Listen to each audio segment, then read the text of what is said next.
방송에서 제공하는 투자 정보는 투자 판단에 대한 조언입니다. 방송에서 제공하는 주식의 가치, 가격 상승 및 가격 하락에 대해서는 방송사에서 보장하지 않습니다.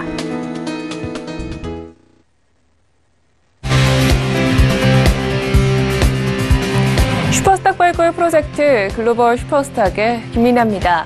뉴욕 증시가 급등했습니다. 3대 지수 모두 1% 넘게 올라줬는데요. 이날에는요, 시장이 우려와는 달리 또 2차 셧다운을 피해갈 수 있었기 때문입니다. 이날 합의를 본 예산안에는요, 국경 장벽 비용이 다소 포함됐다고 합니다. 또 트럼프 대통령이 미중 무역 협상의 기한을 다소 미룰 수 있다는 가능성까지 내비친 것도 호재였는데요. 오늘의 글로벌 슈퍼스탁을 통해서 관련한 이슈들 모두 챙겨가시기 바랍니다. 자, 그럼 오늘 알아볼 코너별 이슈들부터 확인하겠습니다. 먼저 글로벌 코너로 가보겠습니다. 첫 번째 소식입니다. 트럼프는요, 예산 합의안이 마음에 들지 않는 모양입니다. 트럼프는요, 노우라고 외쳤지만 그래도 2차 셧다운은 피해간 모양인 것 같은데요. 예산 합의안에 대한 모든 내용을 저희가 속속들이 분석을 해드릴 거고요.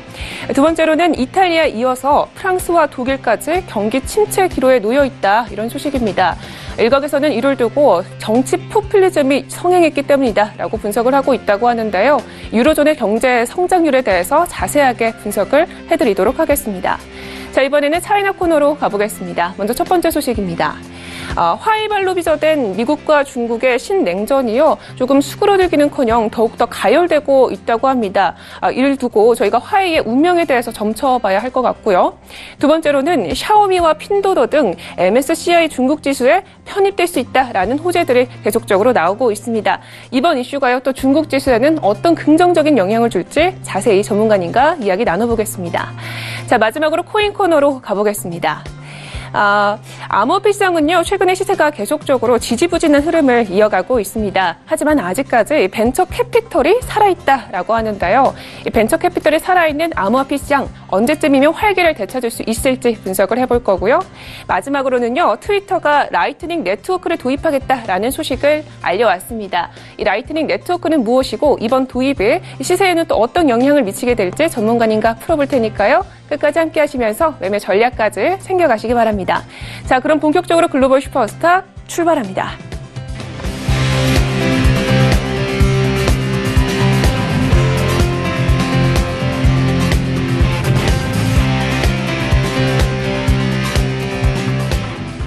네, 오늘의 글로벌 이슈에 대해서 조금 더 자세하게 풀어보겠습니다.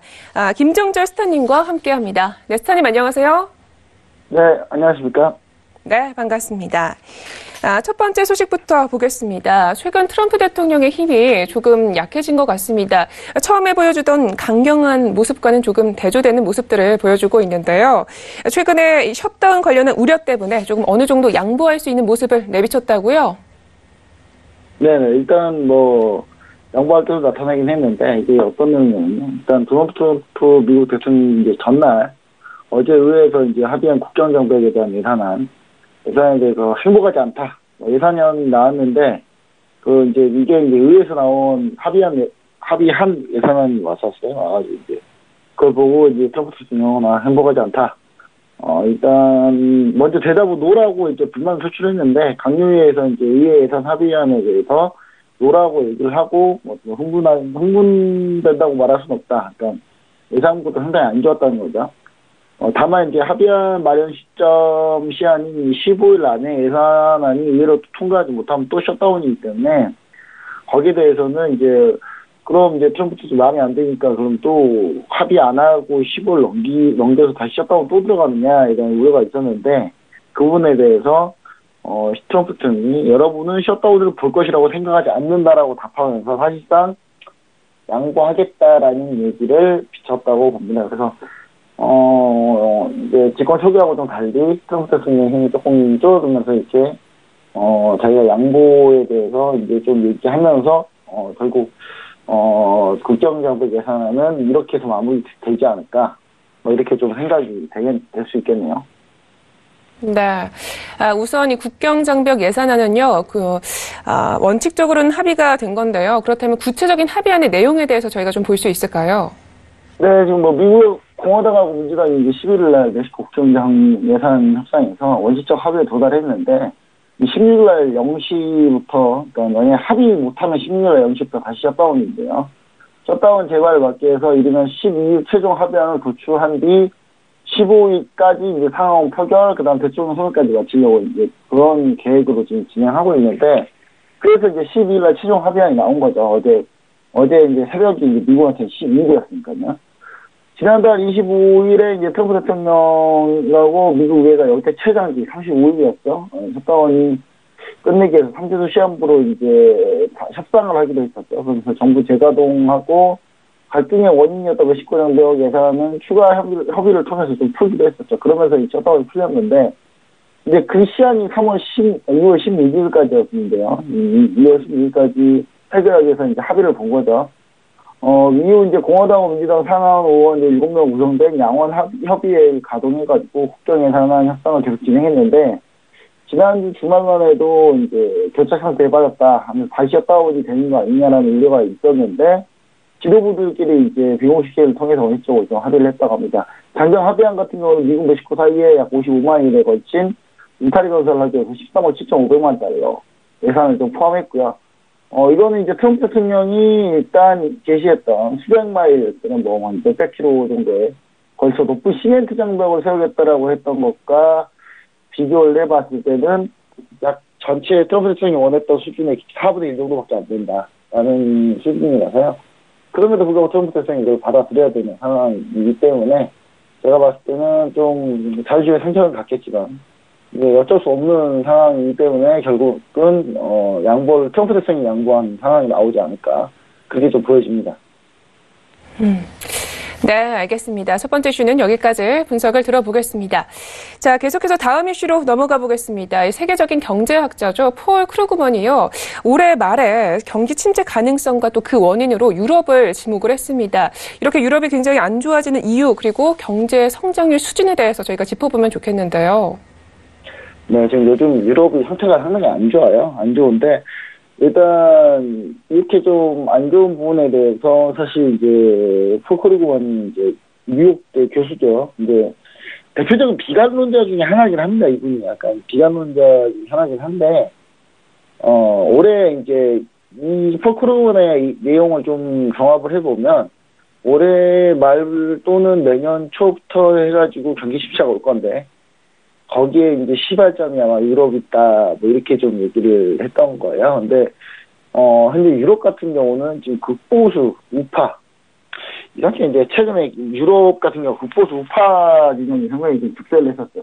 이것은 미국도 마찬가지입니다. 미국도 트럼프 대통령의 정책 자체가 약간 극보수 우파이기 때문에, 이제 전 세계적으로 극보수 우파 포퓰리즘이 대유행을 했었거든요. 처음에는 이제 어디를 집어삼켰냐면 그리스를 처음에 이제 집어삼켰었고, 그 다음에 이제 벌어진 게 영국의 브렉시트, 영국을 집어삼킨 다음에 그 다음에 이게 연결돼서 미국까지 넘어온 그런 상황이었죠. 근데 그런 상황인데 이제 국보수 우파가 뭐 꼭 나쁘다라고 보진 않는데, 약간 포퓰리즘이라는 게 문제인 거죠. 그러니까 원래 극보수 우파들이 원래 그렇게 시장에서 정치학적인 면에서 이렇게 주류로 이렇게 활동하진 않았었는데, 주류가 됐던 원인 자체가 이제 포퓰리즘에 대해서 올라온 겁니다. 그래서 이 유로존의 경제 성장률을 딱 보면은 이 극보수 우파가 유로존에 나타나기 시작할 때부터 경제 성장이 떨어지기 시작합니다. 영국 같은 경우는 사실 이제 그동안 계속 문제가 되었던 그런 정책들에 대해서 외부 불만들이 상당히 많았는데, 그 불만을 적을 돌릴 때가 필요했었어요. 적을 돌릴 때가 필요했었는데, 그 적을 돌릴 만한 곳이 눈을 돌려보니까 나오는 게 바로 이민자하고 그 다음에 이 전체 연합, 이 연합에 대해서 적을 돌리는 형태로 정치가들이 영국의 정치권에서 이제 극보수 우파들이 그렇게 막 논의를 짠 거죠. 논의를 짰는데, 이제 그런 포퓰리즘이 한마디로 영국 국민들이 당한 겁니다. 당한 건데, 이거는 국민 수준이 그거밖에 안 되니까 당한 것 같고요, 제가 봤을 때는. 일단, 그러면서 브렉시트가 결국 진행이 됐고, 지금은 이제 영국 국민들 대부분이 그때 브렉시트 찬성한 거에 대해서 뭐 내 손을 자르고 싶다 할 정도로 지금 후회하고 있어요. 지금 다들 후회하고 있는데 뭐 후회는 해봤자 일은 벌어진 상태고 영국 런던의 주요 정말 좋은 일자리를 다 지금 다 프랑스랑 그 룩셈부르크 그다음에 뭐 네덜란드 이쪽으로 다 빠져나가고 있어요. 그래서 제가 봤을 때는 이제 지금 후회해봐야 아무 소용 없는 상황이고 영국은 지금 현재 런던 쪽을 중심으로 해가지고 상당히 지금 문제가 많이 생기고 있고요. 이렇게 이제 대안도 없는 상태에서 포퓰리즘적인 극보수파 행동이 결국은 파국을 만들고 있습니다. 프랑스 역시 마찬가지로 극보수파 견제하기 위해서 이런 과정 속에서 결국은 마크롱 대통령이 나타난 거거든요. 프랑스는 극보수파를 견제하는 성공했는데 마크롱 대통령이 역시 마찬가지로 상당히 여기 견제하나 정신이 없어가지고 최근에는 또 놀아줬게가지고 극자운동 쪽이랑도 또 사이가 안 좋기 때문에 이 부분 때문에 이제 프랑스가 과연 제대로 중심을 잡고 나갈 수 있을지 경제 선전율이 프랑스가 거의 제자리 수준입니다. 그리고 우파 포퓰리즘의 가장 전형적인 형태가 이제 유로존 3위 경제국 이탈리아인데 2분기 연속 이미 마이너스 성장을 기록하고 있어요. 그래서 이미 불황에 이미 한 발을 앞서 불황에 진입한 상태고 여기서 이제 이탈리아 같은 경우는 만약에 이게 제대로 가동되지 않을 경우 이탈리아 부채 관련 문제가 아마 유로존을 무너뜨릴 가능성이 있는 가장 큰 잠재력이 북한이기 때문에 이 부분 과연 정신 차릴 보수 우파들이 정신 차릴 일은 거의 없고요. 거의 없어서 이탈리아가 참 위험합니다. 현재 위험한 상황이고요. 아직 이게 수면 위에 올라오지 않아서 지금 다들 얘기를 많이 안 하고 있습니다. 여기에 이제 가장 핵심적인 게 바로 독일인데 독일이 무역 분쟁으로 현재 제조업 직격탄을 맞았어요. 그래서 이상하게 고래등 싸움에 이제 독일 등 터진 거죠. 그러니까 중국, 미국 싸움에 독일이 좀 문제가 생겼는데 이게 독일 제조업이 직격탄을 맞아서 5년 동안 최저 성장률 1.5%를 기록했습니다. 그래서 2018년에요. 그러니까 경제 성장률 1.5%밖에 안 나왔던 거예요. 그래서 이 부분도 이제 문제긴 한데 여기 이제 메르켈 총리 이후 독일 우파연합 역시 마찬가지로 포퓰리즘적인 거를 지금 진행을 하고 있거든요. 그럼 포퓰리즘 뭐 이렇게 독일 우파에 대해서 그러니까 우파들이 뭐 이렇게 잘못됐냐 뭐 이렇게 얘기하실 수 있는데 파시즘, 나치와 파시즘이 발언한 게 바로 우파입니다. 유럽의 우파들은 엄청난 반성을 해야 돼요. 원래는 2차 세계대전을 일으켰던 나치와 파시즘을 기본 모태로 하고 있기 때문에 이 국가사회주의에 대해 상당히 좀 전체주의죠. 그런 거에 기인하기 때문에 이거의 발언 자체가 원래 상당히 경계해야 되는 상황인데 이제 역사를 통해서 교훈을 얻지 못한다는 거에 아주 결정적인 거죠. 지금 현재 유럽이 그렇게 되고 있습니다. 지금 2차 세계대전 지난 지 얼마나 됐다고. 좀 많이 됐죠. 많이 됐으니까 이제 까먹을 만한 것 같아요. 그래서 결국은 이제 그런 부분들이 이제 독일 우파 연합이 만약에 정권을 잡는다면 최악의 상황이 오지 않을까. 저는 약간 이렇게도 생각이 들고요. 그리고 오늘 이제 5월 23일에서 26일 날 치러지는 유럽 의회 선거를 앞두고 극우 포퓰리즘 지정하고 얘가 이제 소수파고요. EU 다수파인 중도좌파, 중도우파 진영이 이제 서로 승리하기 위해서 이제 공약을 제시하는데 이게 또 너무 또 포퓰리즘이에요. 서로 포퓰리즘 경쟁하고 있어요, 지금 현재. 극우 포퓰리즘 진영이 상당히 많은 선실성 공약을 쏟아부으니까 중도좌파, 중도우파들도 가만히 있다가는 밀릴 것 같으니까 조금씩 이제 선실성 공약들이 나오고 있거든요. 그래서 이 부분이 지금 유럽의 상당히 조금 어지러운 상황이다. 이렇게 좀 보셔야 될 것 같고요. 그냥 제가 얘기지만 극보수파가 만약에 득세해서 만약에 또 이런 상황이 계속 벌어진다면 결론적으로 2차 세계대전과 비슷한 양상이 흘러가지 않을까 하는 그렇게 생각이 듭니다. 참고로 전 세계에서 가장 많이 단전에 많이 죽은 그 전쟁이 2차 세계대전이거든요. 정말 말도 안 되게 많이 죽었는데 그런 걸 다시 한번 재현할 가능성이 좀 충분히 있다. 그래서 그 부분 사전에 좀 차단하기 위해서 많이 관심을 기울여야 되고 국민들 의식 수준이 좀 높아져야 돼요. 유럽 전체적으로도. 그래서 이제 2015년부터 강력한 돈풀기와 이제 시장소통 신뢰감 쌓으면서 마리오 드라기 총재가 22 총재가 이제 잘 이끌어왔는데, 지금 선거 직후 이제 교체될 예정이에요. 그래서, 이게 이제 또 1호전에서 또 대형 악재가 되지 않을까라는 생각이고, 원래 이제 독일 쪽에서 이제 나와야 되는데, 과연 22 총재가 선임될 때 우리가 좀 잡음 없이 잘 선임될까, 이 부분에 대해서 상당히 조금 관심을 기울이고, 지켜봐야 되지 않나, 이렇게 좀 생각을 해볼 수 있겠습니다. 네, 일단 정치적인 원인을 좀 짚어주셨는데요. 최근에 유로존은 또 경제 성장률이 하향 조정되었잖아요. 이렇게 하향 조정된 원인과 또 그 정도의 수준에 대해서 좀 짚어볼 수 있을까요? 일단 유럽 이제 집행위원회에서 1호전 경제 성장률 전망을 이제 자체적으로 하향했는데요. 근데 모건스탠리 일단 이제 이거는 이제 유럽 집행위원회 전망치고, 모건스탠리나 그러니까 민간 기업들 보시면 BNP 파리바 같은 경우는 글로벌 금융기관도 전체적으로 봤을 때도 1호전 경제 성장률을 계속 하향 조정하고 있습니다. 모건스탠리 같은 경우가 지금 올해 1호전 경제 성장률이 약 1%, 당초 이제 1.6%에서 0.6%나 하향 조정했어요. 그러면서 2020년 경제 성장률은 2.3% 수준. 거의 성장을 안 하는 거지. 이 정도는 물가 상승률 정도밖에 안 오르는 거기 때문에 성장이 없다고 보시면 됩니다.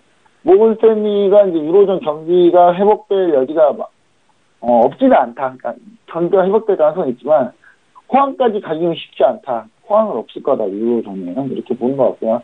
인플레이션도 올해 행보하는 모양을 볼 거라고 전망을 했는데, 모건스탠리 같은 경우가 이제 ECB가 이제 통화 완화적 기조 정책, 통화 완화밖에 못하죠. 가격이 지금 경제가 안 좋은데 ECB가 뭐 확장적 재정 정책밖에 쓸 수가 없지, 이제 긴축을 할 수가 없잖아요. 네, 독일 국채금리 전망도 이제 하향 조정한 상태고요. BNP 파리바 같은 경우는 이제 11일 날 유로존, 특히 이제 독일 경제 성장이 둔화되고 있다라고 이제 얘기를 하면서 경제 성장 전망치를 2.4%에서 1% 하향 조정. 모건스탠리하고 BNP 파리바하고 결국은 지금 현재 성장률 전망치 같아요. 2%로. 2020년 성장률도 1.1%. 얘가 좀 더 비관적이죠. BNP 파리바가. 그래서 이제 올해 소비자 물가 전망치도 1.8%에서 1.4%, 내년에 1.5%에서 2.4% 하향 조정할 거다라는 얘기인데, 보시면 아시겠지만 소비자 물가 상승률 1.4%, 근데 경제 성장률 1.1? 한마디로 마이너스 성장입니다. 이거 마이너스 성장이죠. 물가 상승률이 1.4% 나오는데 성장률이 1%밖에 안 되면은 마이너스죠. 마이너스 성장을 할 가능성이 높다. 한마디로 마이너스 성장이 아마 나오지 않을까, 이래저니 지금 그런 우려에 지금 휩싸여 있다, 이렇게 보시면 좋을 것 같습니다. 네, 알겠습니다. 이렇게 해서 두 가지 이슈는 여기까지 짚어보도록 하겠습니다. 자, 유로존의 위기도 계속적으로 지켜봐야 할 것 같은데요. 일단 우선은 잠정 예산안이 통과가 되면서 지수 선물들도 굉장히 좋은 흐름을 보여주고 있는 것 같습니다. 오늘장 저희가 매매 전략은 어떤 포인트를 짚어보면 좋을까요? 전일이요. 전일에 이제 상당히 좋은 얘기도 많이 나왔으니까요. 먼저 크루드오일 한번 보시면은 오펙 같은 경우가 감산이행이 잘 되었다는 점, 이제 감산이행 점검을 했는데 나쁘지 않았어요. 나쁘지 않았고, 여기에 이제 사우디가 산유량을 추가로 줄이겠다라는 게 이제 간밤에 주요 뉴스였습니다. 근데 중요한 거는 이제 그것뿐만 아니라 이런 게 있었겠죠. 이제 예산안이 합의가 좀 이루어졌다. 미중 무역 전쟁이 타결은 아니고 이제 타결은 아니더라도 다시 그냥 연장할 가능성이 높다.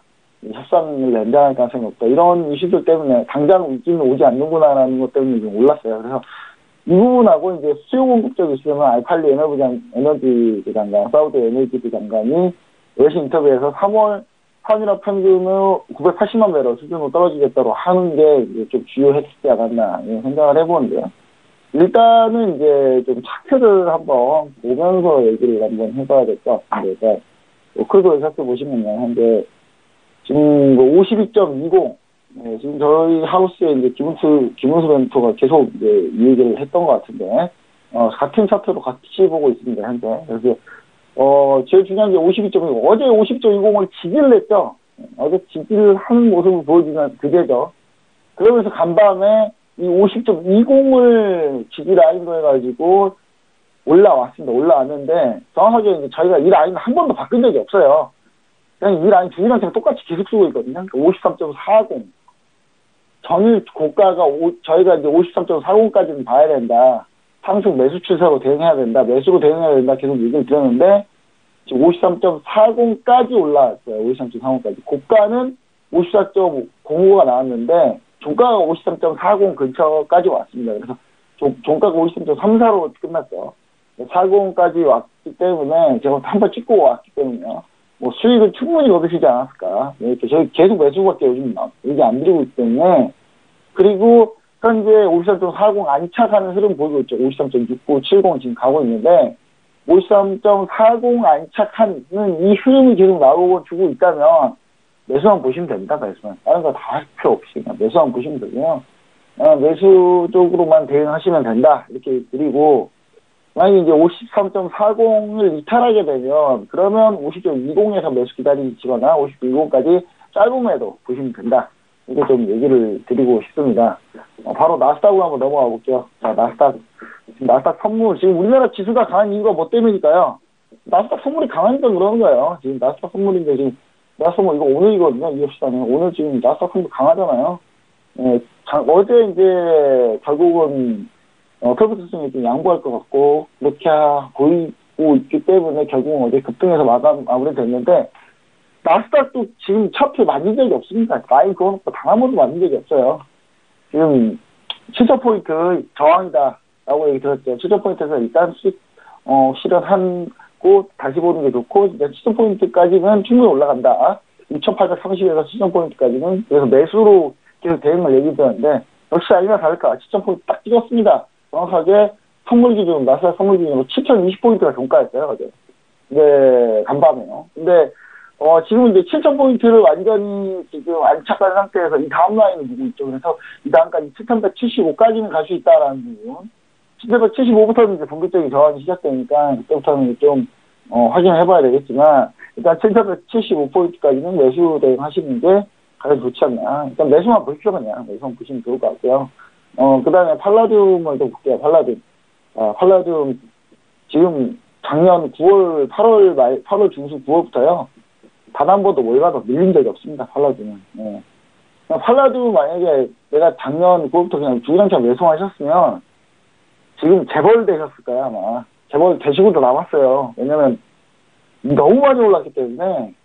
근데 제가 작년 9월부터 10월부터 계속 팔라듐 매수만 이거 매수 그냥 다 팔아서 매수하자 뭐 이런 얘기 많이 들었고 제가 정말 세게 얘기 드린 경우들이 몇 번 있잖아요. 천연가스 지난번에 급등했을 때 밀릴 때 전기사 다 털어서 천연가스 내려야 된다고 얘기 드렸었고 실제로 급락을 했죠. 그리고 실제 저희 지인들이 돈 엄청나게 모아가지고 이미 들어갔다고 분명히 얘기도 드렸었고요.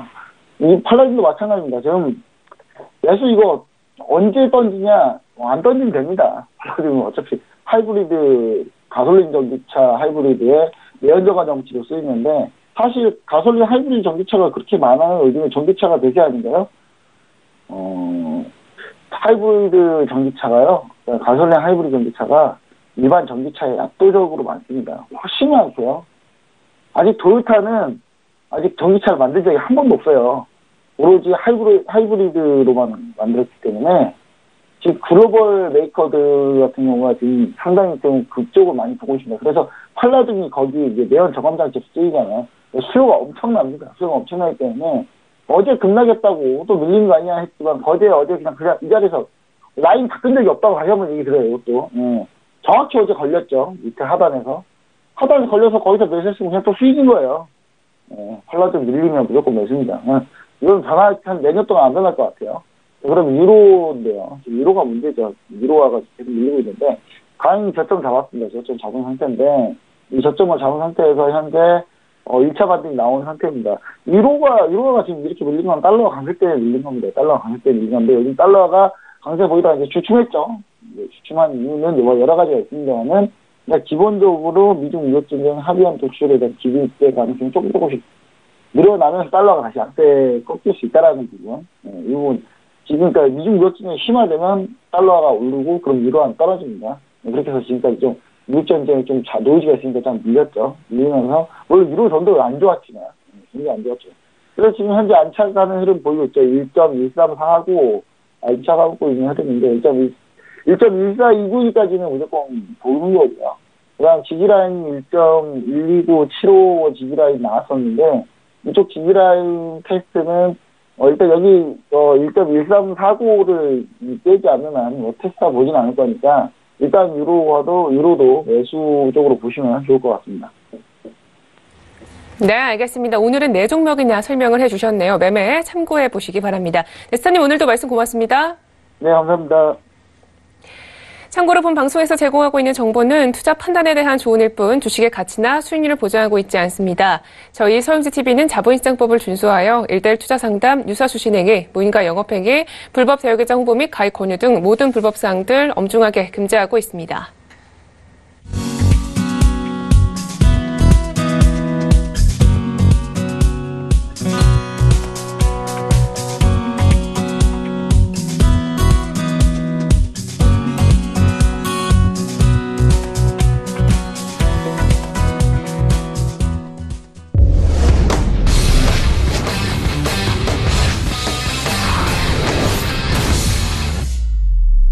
네, 차이나 코너 시작하도록 하겠습니다. 오늘은요, 김영철 스타님과 함께합니다. 네, 스타님 안녕하세요. 네, 안녕하세요. 네, 반갑습니다. 저희 이슈 분석하기에 앞서서 먼저 시황부터 분석을 해보면 좋겠는데요. 일단 미중 무역 협상의 기한이 조금 미뤄질 가능성이 내비치면서 상승을 했는데요. 어떻게 분석하고 계십니까? 일단 미국 시장 흐름 좋고 아시아 글로벌 이머징 시장 모두 좋은 흐름을 보여주고 있다 보니까 중국 증시도 긍정적인 흐름이 나타나고 있는 그런 상황이라고 보시면 좋을 것 같고요. 상위 같은 경우가 18포인트 정도 상승을 해서 마감을 했고, 선전성분 같은 경우에도 한 1% 이상, 창업판도 1% 이상 상승해서 마감을 하는 그런 모습들을 좀 보였다라고 보시면 될 것 같고요. 1월달 중증시 같은 경우가 외국인들 순 매수액이 월간 기준 7회치를 기록했다라는 보도, 이게 이제 추가적인 영향을 미쳤다라고 일단은 시장에서 분석이 되고 있는 그런 상황이고, 지금 1월달에 외국인들이 홍콩 증시를 통해서 상해랑 선전 증시에서 한 600억 위안 이상, 그러니까 우리나라 돈으로 한 10조 원 정도의 주식을 순매수하는 그런 모습들을 좀 보여주면서, 전반적으로 외국인들 같은 경우에도 중국 증시에 대한 시선이 조금 긍정적으로 바뀌고 있지 않나 좀 보고 있습니다. 네, 외인의 수급이 살아나고 있습니다. 알겠습니다. 이렇게 해서 마감 시황에 대해서 알아봤고요. 계속해서 이슈 분석을 해보도록 하겠습니다. 미국과 중국이요, 화웨이로부터 촉발된 신냉전에 돌입했다라는 소식입니다. 조금 더 자세한 내용 들어볼까요? 중국 관련된 기사는 화웨이가 제일 많이 나오고 있는 것 같습니다.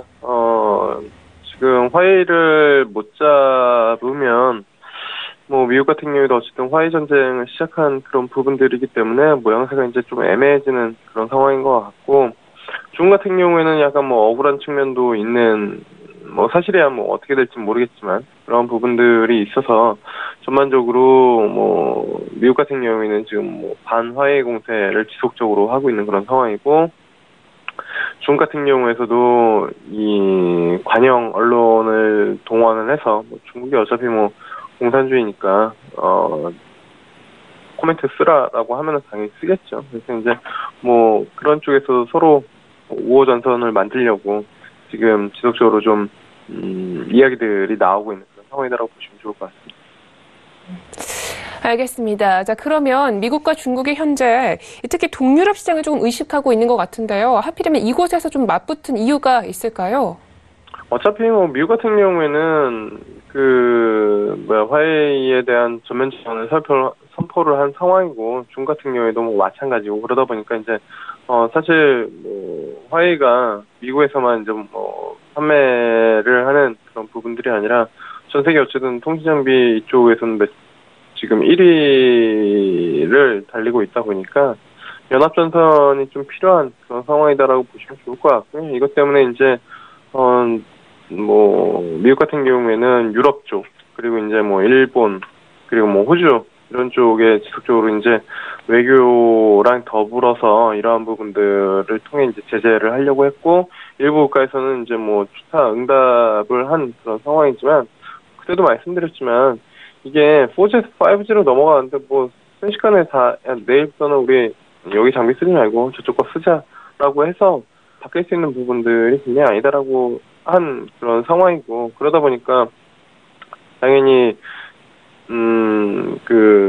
화웨이 쪽 쪽의 우호 전선도 생길 수밖에 없는 그런 상황입니다. 왜냐면은 기술력이 뛰어나고 가격 부분들이 저렴하기 때문에 사실 뭐 국가 입장에서는 화해를 굳이 미국 눈치 보면서 안 쓸 이유가 있나라고 생각할 수 있는 국가도 있거든요. 그런 국가들이 이제 미국의 우호적인 국가가 아니고 아무래도 이제 약간 사회주의의 색깔이 있을 수 있는, 그리고 과거에 있었던 뭐 이제 그 러시아 쪽이랑 친한 뭐 동유럽 쪽 이러한 부분들 같은 경우에는 아무래도 그 여러 가지 그 화해 쪽에 실리를 찾으려고 하는 그런 움직임들이 있다 보니까 뭐 중국과 러시아 쪽 그런 부분들, 아무래도 동유럽 쪽 같은 경우에는 그렇게 뭐 부자 나라도 아니고 당연히 실리를 찾을 수밖에 없는 그런 상황이라고 보시면 좋을 것 같습니다. 네, 알겠습니다. 앞으로의 화해의 운명이 조금 걱정이 되기도 하는데요. 화해의 미래를 좀 좌지우지하게 될 변곡점은 언제쯤 나타날까요? 저는 개인적으로는 화해의 운명은 크게 걱정은 안 되던 것 같습니다. 왜냐하면 미국이 전쟁을 빨리 끝냈어야 되는데 그렇게 쉽게 끝내지 못하고 있는 그런 상황이고, 오히려 저런 이제 우호적인 국가들이 생겨나면 사실 이성적으로 생각해 보면 당연히 화해를 쓰는 게 맞죠. 가격적인 부분들이나 기술적인 부분들 단지 이제 미국 눈치를 보는 것 때문에 그렇게 되는 그런 상황이어서 어쨌든 저는 뭐 화해가 이길 것이다라고 보고 있는 그런 상황이고요. 개인적으로는 28일 같은 경우에는 미국 시애틀 연방에서 이제 뭐 법안에서 진행이 되는데 저것도 큰 의미는 없다라고 보고 있습니다. 어쨌든 뭐 화해가 뭐 미국에서 미국 외에 이제 뭐 다른 국가에서 지속적으로 공략을 하고 있는 그런 상황이기 때문에 저 판결이 뭐 미국 내에서는 영향이 있겠지만 그 외에 국가에서는 영향력은 크지 않을 가능성이 좀 높다, 이렇게 좀 보고 있습니다. 네, 알겠습니다. 자, 계속해서 두 번째 이슈도 함께 분석을 해보도록 하겠습니다. MSCI 중국 지수에요. 샤오미 등 9개 기업이 또 신규로 편입이 된다고 하는데요. 정확히 어떤 기업들이 편입되는지 알아볼 수 있을까요?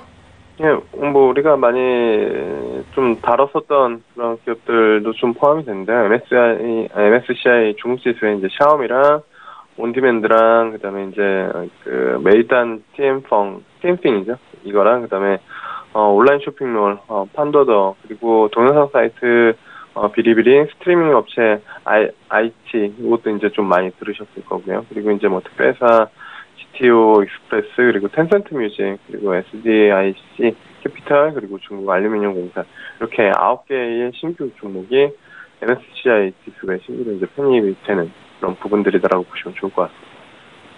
네. 그러면 이렇게 MSCI 중국 지수에 중국 기업들이 대거 편입이 되게 되면 우리나라 증시 역시 좀 영향을 받을 것 같은데요. 우리나라 증시와 중국 증시에 영향을 받게 되는 어떤 부분에 대해서 저희가 좀 살펴보면 좋겠습니다. 아무래도 뭐 우리나라는 중국은 뭐 이머징 국가에 포함이 되어 있기 때문에 A 주식을 사기 위해서 한전등 자본으로 뭐 1,000만 원 가지고 A 주식을 더 많이 사기 위해서는 당연히 B 주식을 팔아서 뭐 채워야 되는 그런 부분들이다라고 보시면 좋을 것 같고, 지수를 트래킹 OCR을 줄이기 위해서는 일정 비중 포트폴리오를 저 신규 종목들에게 비중을 넣어야 되는 그런 부분들이거든요. 그래서 지금 뭐 보도 나온 걸로는 보면은 글로벌 지수에서 중국 A주 비중 한 4배로 늘리는 방향을 검토를 하고 있는 그런 상황이다 보니까 이머징 내에서 중국 A주 주식을 0.8%로 이제 한다라고 하면은 계획대로 지금 한 3%에서 4%대까지 이제 높아질 수 있는 그런 상황이고, MSCI EM 지수, 그러니까 이머징 지수를 추정하는 자금이 한 2조 달러 정도가 되는 그런 부분들이다 보니까 중국 비중이 한 16.2%까지 높아진다라고 하면은 한국은 15%에서 12.7%까지 이제 좀 비중이 줄어드는 그런 상황입니다. 그래서 이게 사실 예전에는 중국 뭐 A주 편입, 이머징 국가 편입, 그다음에 비중 확대 이러한 이슈들이 나올 때마다 시장이 많이 출렁이고 실질적으로 좀 시장 영향력이 많이 있었던 그런 부분들인데, 지금 같은 경우에는 그런 영향력은 조금 줄어든 부분들은 있는 것 같습니다. 근데 뭐 실질적으로 추정하는 자금 자체가 줄어드는 그런 부분들이 있기 때문에 중국 증시에는 긍정적이고 한국 증시에는 사실 뭐 큰 영향력은 없을 가능성이 좀 높다. 이렇게 보시면 좋을 것 같습니다. 네, 알겠습니다. 이렇게 해서 이슈 두 가지는 여기까지 분석을 들어보겠습니다. 자, 일단 유망한 기업들이 전반적으로 좀 중국 증시에 편입이 되게 되면 아무래도 주식들도 좀 호재를 받지 않을까 이렇게 생각이 드는데요. 그런 수혜를 볼 수 있는 종목들도 있을까요? 일단은 뭐 개인적으로는 BEO라는 기업 보고 있는 그런 상황인데요. 우리나라에서도 지금 OLED 관련된 종목들이 상당히 좀 움직임이 괜찮은 그런 상황이다 보니까 BEO가 이제 뭐 6세대 플렉서블 OLED 생산 라인을 복건성 이제 북청시에 이제 건설할 계획이다라고 보시면 좋을 것 같고요. 플렉서블 OLED 분야에서는 아무래도 중국의 탑 티어이기 때문에 지금 뭐 시장에서 국내 시장에서도 뭐 OLED 관련된 종목들이 바닥에서 한 30-40% 정도 상승하는 그런 모습들을 좀 보여줬고, 그리고 중요한 거는 지금 삼성전자 뭐 신규 스마트폰 플렉서블 OLED 관련된 이슈들이 지속적으로 좀 나오고 있는 그런 상황이다 보니까 이러한 부분도 본다라고 하면 중국에서도 BOE 관련된 종목 좀 보시면 좋지 않을까. 어제 이제 상한가에 들어가는 그런 부분들이었는데 오늘 뭐 한 3.00 위안 정도 찍어주면은 아래로 내려가면은 매수를 해 볼만하다라고 이제 좀 보고 있고요. 목표가는 3.90 위안, 그리고 손절가는 2.70 위안 잡고 대응하시면 좋지 않을까 이렇게 좀 보고 있습니다. 네, 알겠습니다. 약간의 조정세가 나왔을 때 BOE를 새롭게 접근해보자라는 관점을 주셨습니다. 자, 이렇게 해서 차이나슈는 여기까지 이야기 듣도록 하겠습니다. 스타님, 오늘도 말씀 고맙습니다. 네, 감사합니다. 참고로 본 방송에서 제공하고 있는 정보는 투자 판단에 대한 조언일 뿐 주식의 가치나 수익률을 보장하고 있지 않습니다. 저희 서영지TV는 자본시장법을 준수하여 일대 투자 상담, 유사 주식행위, 무인가 영업행위, 불법 대여계좌 홍보 및 가입 권유 등 모든 불법 사항들 엄중하게 금지하고 있습니다.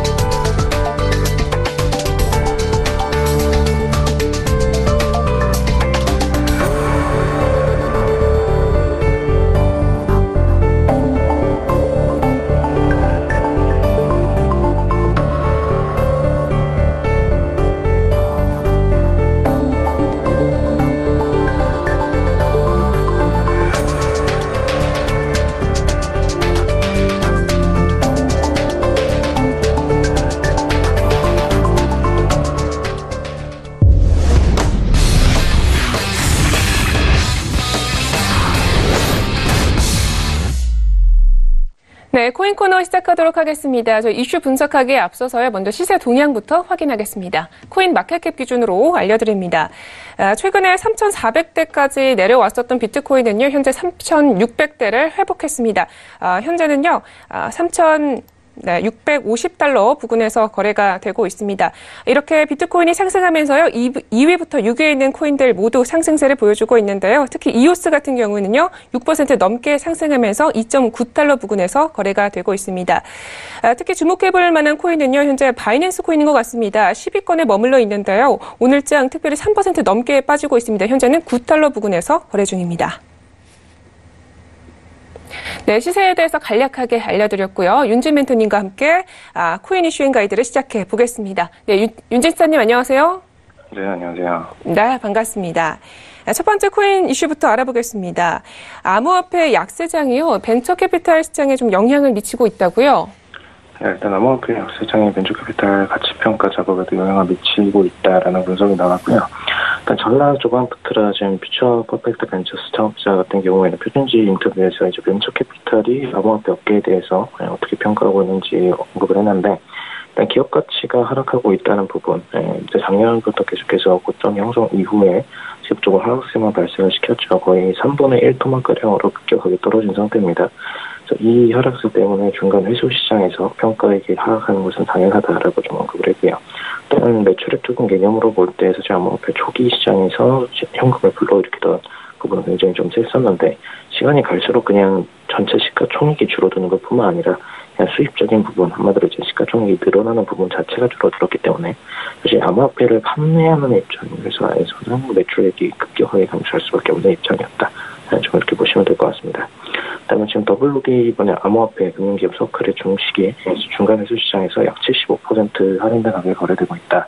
이런 부분 좀 언급을 했는데, 서클 같은 경우에는 골드만삭스가 설립했던 스테이블 코인 기업이죠. 근데 이 기업 같은 경우에는 사실 시가총액에 영향을 받는 기업도 아닌데도, 그런데 지금 75% 할인된 가격이 거래되고 있다라는 거는 일단 전체 시가총액이 늘어나는 힘 자체, 한마디로 화폐 단위 자체는 그대로 고정적이더라도 그냥 돈이 들어오는 금액 자체가 굉장히 많이 예전보다 줄어들었다라는 부분 때문에 회수 시장에서 75% 할인된 가격에 거래된다. 이렇게 좀 보시면 될 것 같습니다.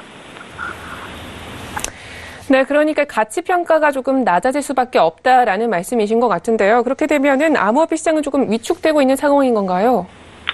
일단 기업 가치 하락에도 불구하고 암호화폐 시장에 진출하는 지금 벤처캐피털이 늘고는 있습니다.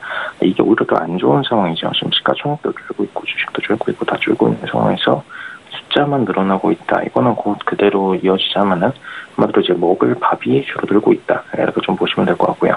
더군다나 이제 한번 투자를 들어가고 나서 공격적으로 어떤 시가총액이 상승을 해줘야 이 친구들도 어떤 자금 회수를 통해서 수익적인 부분을 계속해서 만들어낼 수가 있는데, 이런 수익적인 부분을 만들어낼 수 있는 채널 자체가 줄어들 뿐만 아니라 캐파도 줄게 되고, 그럼 현실적으로 투자금 들어갔다 오는 것만큼 다시 자금 회수를 하기가 쉽지가 않습니다.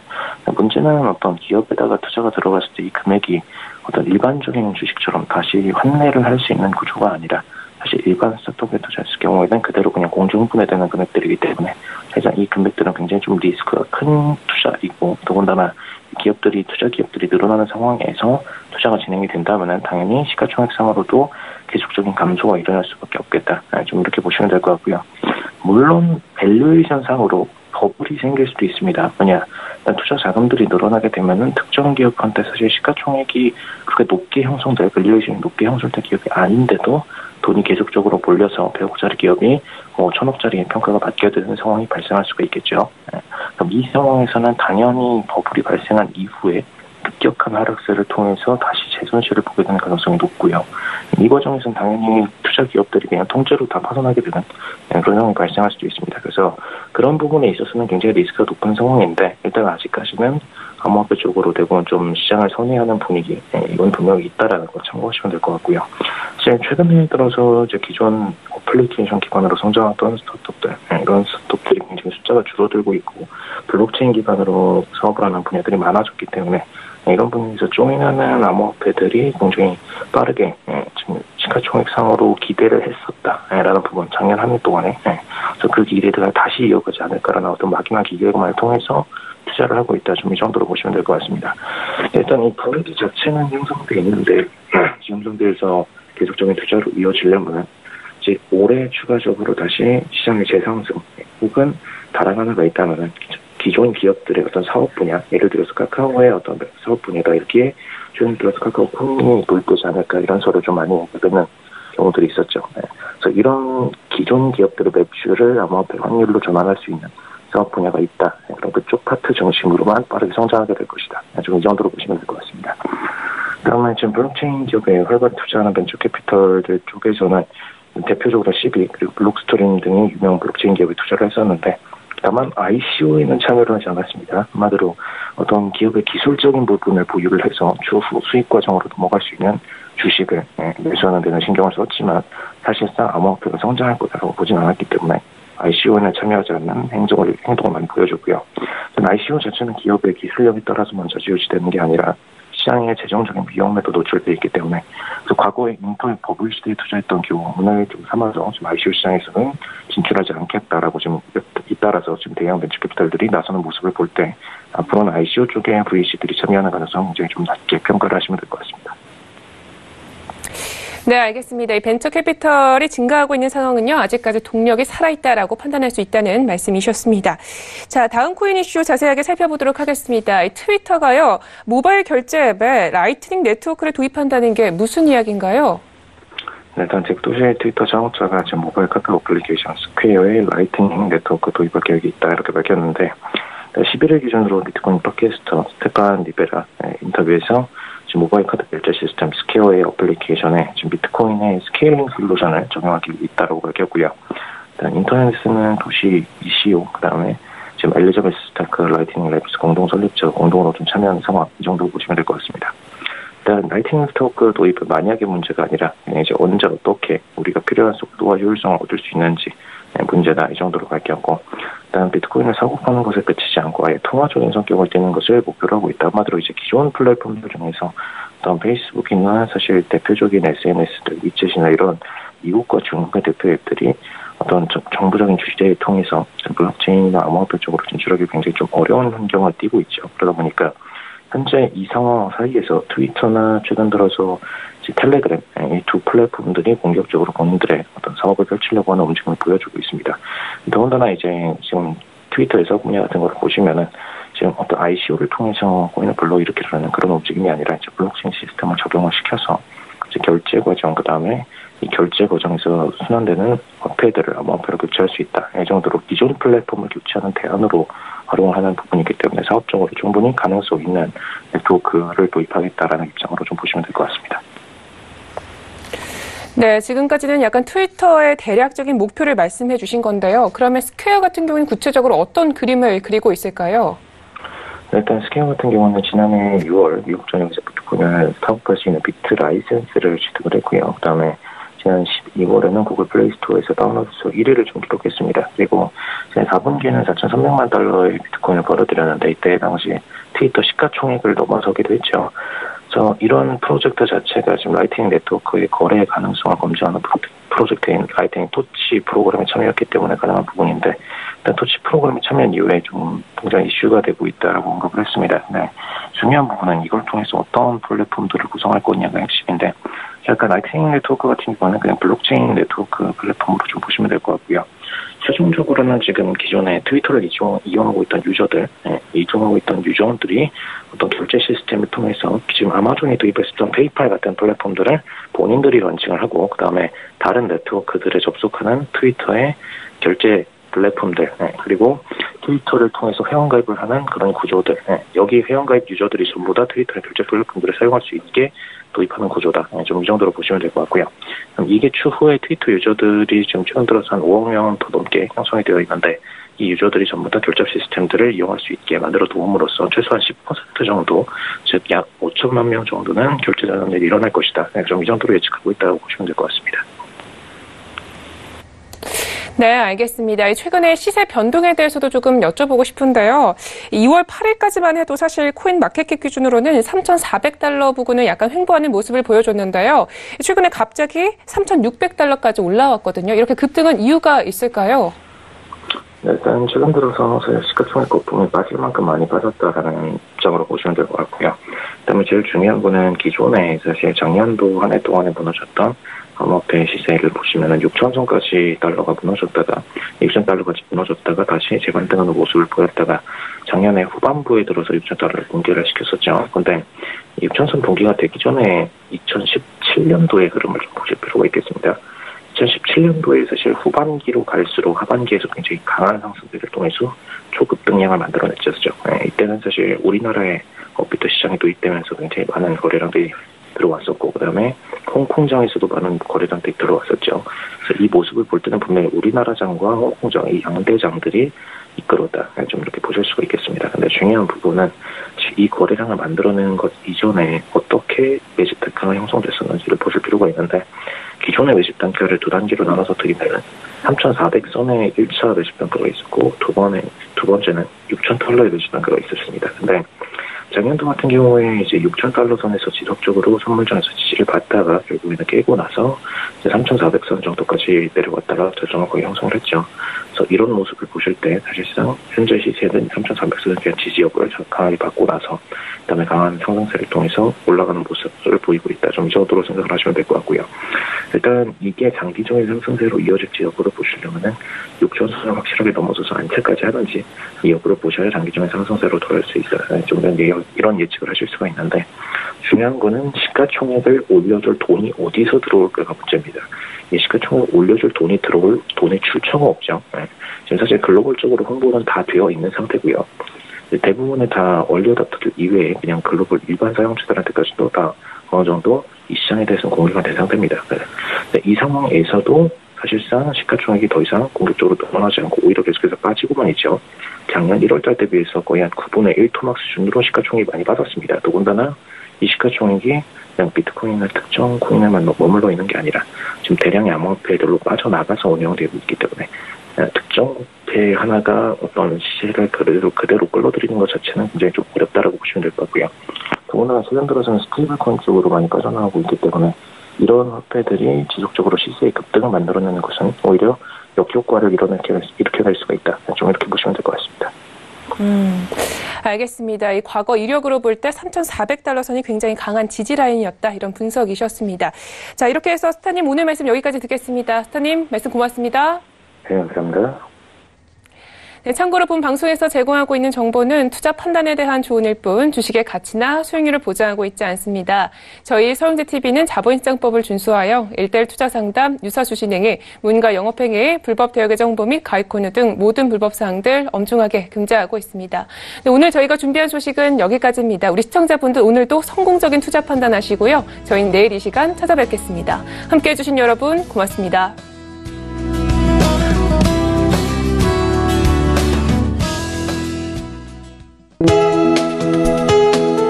본 방송에서 제공하는 투자 정보는 투자 판단에 대한 조언입니다. 방송에서 제공하는 주식의 가치, 가격 상승 및 가격 하락에 대해서는 방송사에서 보장하지 않습니다.